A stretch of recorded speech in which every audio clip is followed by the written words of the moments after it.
안녕하세요. 돈 버는 빌리양입니다. 오늘은 오늘의 제목은 미친 증시에서 살아남기. 오늘의 장인데요. 오늘의 장이 이제 얼마 전에 급락을 했잖아요. 네, 급락한 이후에 갑자기 이렇게 급등을 이제 5%씩이나 하더라고요. 이 급등을 아실 분들은 아시겠지만 코로나 사태 때 이제 급등할 때 이 정도 급등을 했습니다. 네, 그 정도로 어마어마하다. 그리고 이제 여기서 보셔야 될 건, 요 탑 종목들이 전부 다 말도 안 되는 종목들이죠. 얼마나 불안한지도 알 수 있고.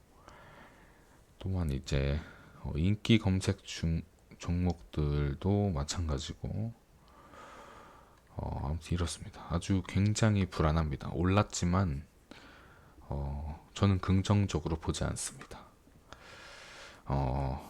오늘의 이제 특징주들을 보자면 이제 가장 핫한 건 이제 요 두산 인프라코어가 아닌가 싶은데요. 두산 인프라코어가 이제 두산이 자금난에 시달리게 되면서 그 자기들의 자회사들을 이제 하나씩 팔고 있는데 그 자회사 중 하나인 이제 뭐 여러 가지 회사들 중에 하나가 이제 이 인프라코어인데 그 매각설의 영향을 받아 상한가를 기록했다는데 이제 알아두셔야 될 건 매각을 한다고 해서 이 회사가 뭐 180도 바뀌거나 갑자기 잘하리라는 보장이 없는데 상한가를 갔다는 겁니다. 굉장히 불안하고 저는 추천드리지 않는다. 네. 그리고 또 이제 불확실하다라고 말씀드릴 수 있는데 이런 종목들이 심지어 이제 코스피 종목들인데도 불구하고 엄청 뜨다 보니까 좀 불안을 좀 뭐랄까 증폭시키고 있다. 두산 인프라코 같은 경우는 보시면 10년 차트인데 추세가 굉장히 좋지 않습니다. 이럼에도 불구하고 단기적으로 엄청난 급등을 한 걸 볼 수 있고요.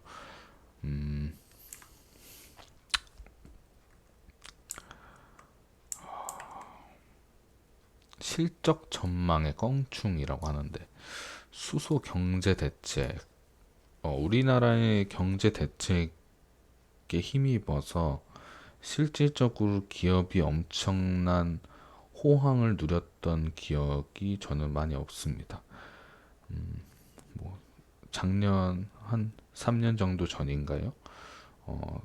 태양열 발전을 태양광 및 태양열 발전을 정부에서 뭐 대책 2차 그런 에너지로서 이제 대체 에너지로 막 그런 얘기를 했는데 지금 다 어떻게 됐는지 뭐 찾아보시면 아시겠지만 다 망했습니다.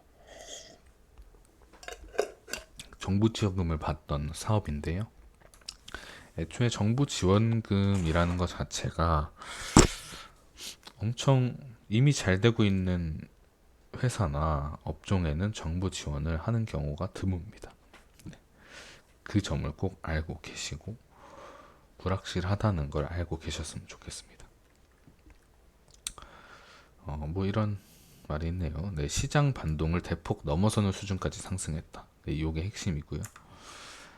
그리고 이제 또 하나의 특징주 중 하나가 이제 주변에 이제 빅텍을 샀다고 하시는 분들이 굉장히 많으면서 저한테 이렇게 물어보시더라고요. 빅텍이 어떠냐?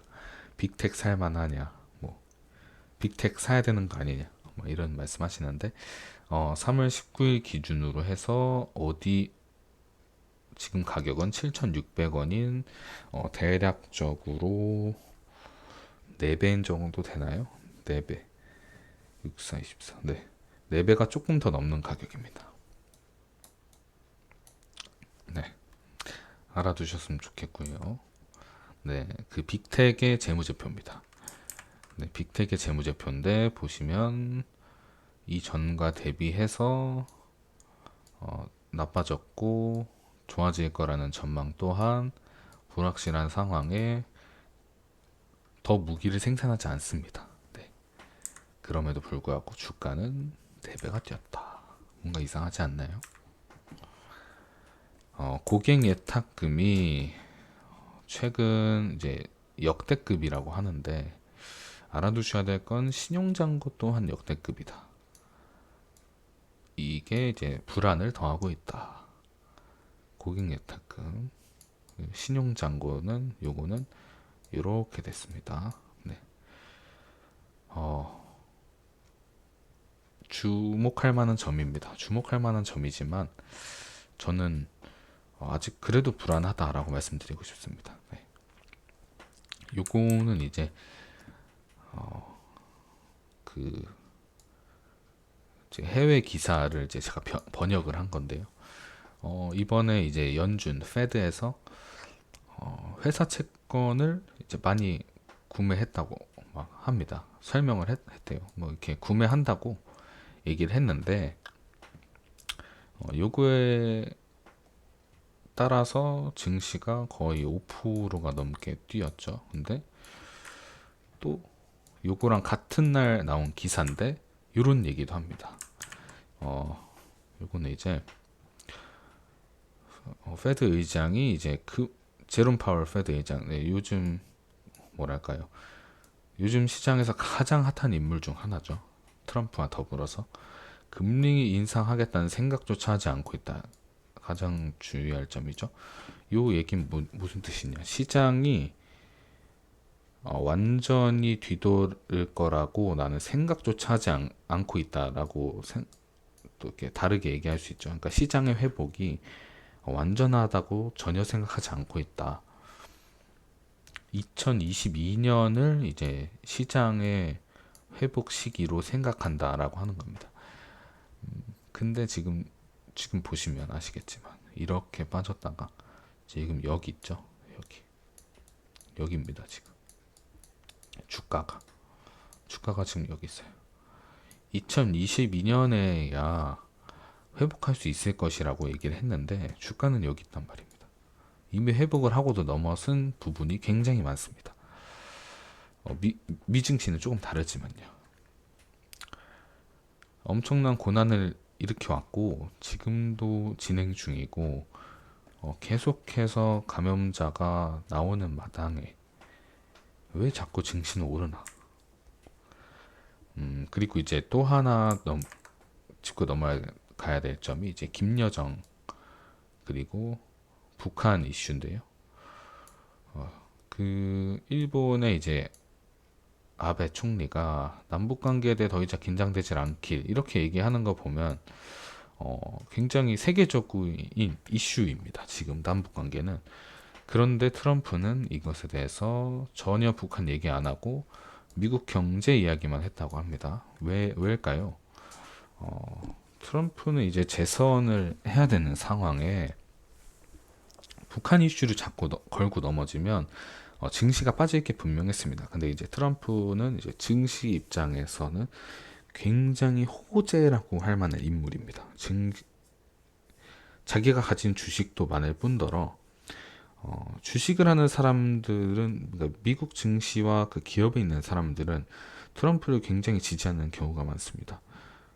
정부 정책도 그렇지만 기업에 이익이 되는 정책을 많이 하기 때문에 뭐 어디냐에 따라 다르긴 하겠지만요. 그래서 이제 굉장히 집중을 많이 하고 있는 인물인데, 이 인물이 이제 경제가 무너지면 안 되니까 살짝 잡고 있는 느낌이 아닌가라는 생각을 합니다. 내용을 요약하자면 증시가 너무 불안전하고요. 그리고 이제 유동성이 커지고 있는데, 유동성이 커지면 개인이 너무 힘듭니다. 실제로 3월 19일 날 급락이 왔을 때 개인들은 굉장히 많은 돈을 잃었습니다. 하지만 저희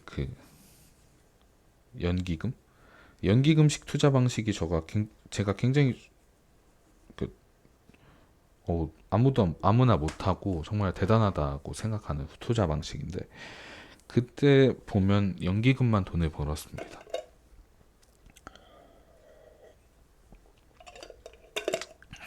두 번째로 전 세계적으로 불안하다. 특히 미국 경제는 경제도 불안하고 사회도 불안합니다. 지금 조지 플로이드와 관련해서 조지 플로이드 이외에도 경찰 공권력과 그런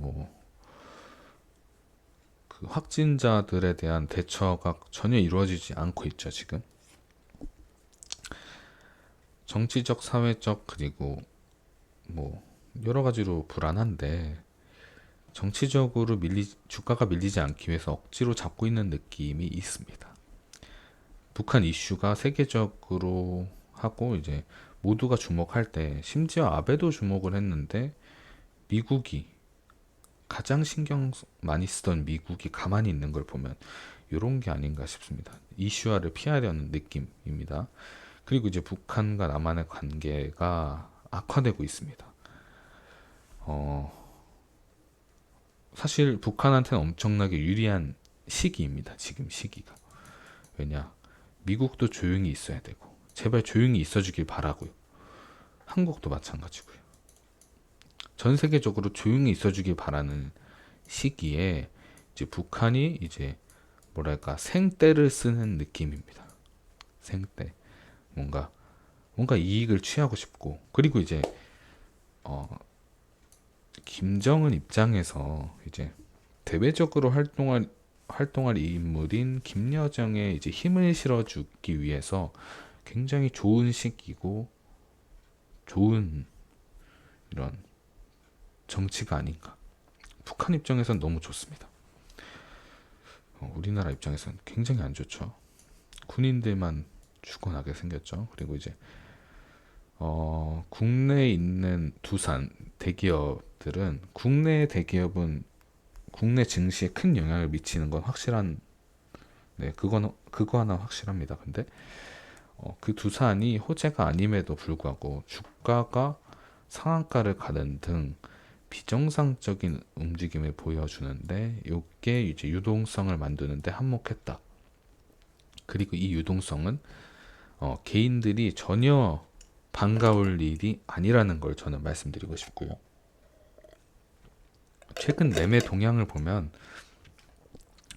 개인들이 사서 올리면 정말 끝까지 오릅니다. 끝까지 오르다가 이게 정말 안 좋은 게 뭐냐면 한두 명이 이제 여기서 산 사람들이 이제 이쪽에서 한두 명이 그 자기의 수익을 이제 창출할 때 이제 모두가 여기 어디든 상관없이 모두가 갑자기 다 그 수익을 이제 내려고 하기 때문에 그러니까 팔고 싶어 하기 때문에 급락을 한다 이겁니다.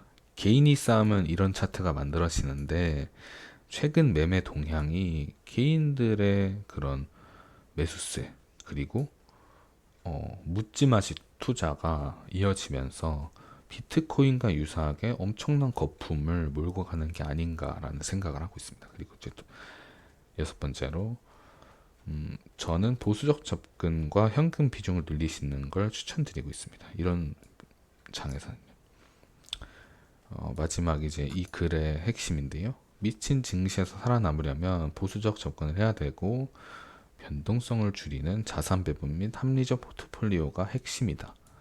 잘 모르겠다면 에임이나 볼리오식 투자를 참고하시라. 최근에 이제 에임이나 볼리오의 이제 투자 포트폴리오를 제가 봤는데요.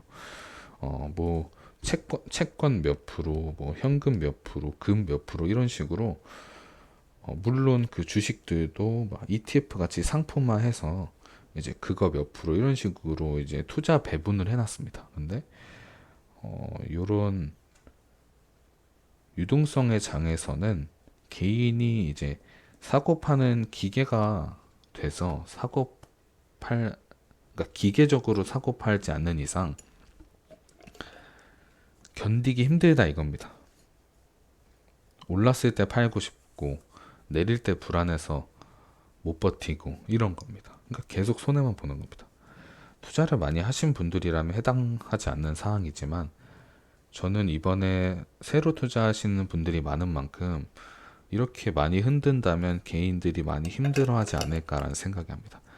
그런 입장에서 이 두 업체들을 추천드립니다. 이 두 업체한테 제가 뭐 받은 거나 뭐 제가 개인적으로 좋아하는 건 전혀 아니지만 굉장히 보니까 합리적입니다. 포트폴리오가. 그래서 추천드리고 있습니다. 최근 장이 굉장히 미쳤다라고 얘기할 정도로 급등 급락이 심한데, 이런 장에서 단단한 투자 철학과 올바른 매매 철학으로 계좌를 안전하게 지키시길 바랍니다. 오늘은 여기까지 하겠습니다. 감사합니다.